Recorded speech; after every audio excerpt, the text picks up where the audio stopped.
I was in Holland Barrett today and I overheard a customer talking to the lady who works there because one of her friends has problems of inflammation in her GI tract. So she came into Holland Barrett asking for advice, and the advice was, should I be taking milk thistle for the GI tract for reducing the inflammation?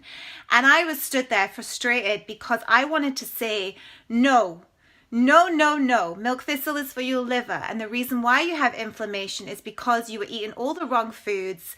And by taking one little pill is not going to magically reduce that inflammation in your gut. It's obviously going to help a little bit, but you've got to get to the root cause, and that root cause is in your gut microbiome because you have too much bad bacteria and not enough of the good bacteria, and this is why there is a lot of inflammation happening, and you need to be taking those probiotics, fermented foods, and you need to be crowding out those bad foods that are setting off the inflammation.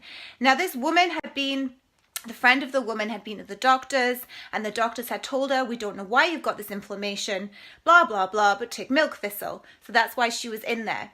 And I was stood there frustrated because I wanted to say something, but I didn't have any leaflets and flyers about my book. So I was just like,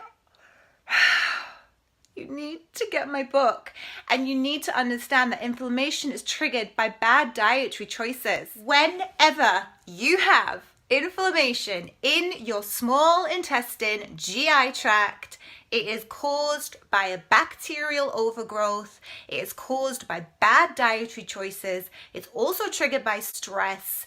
There are a lot of things going on in that GI tract. How do we heal it?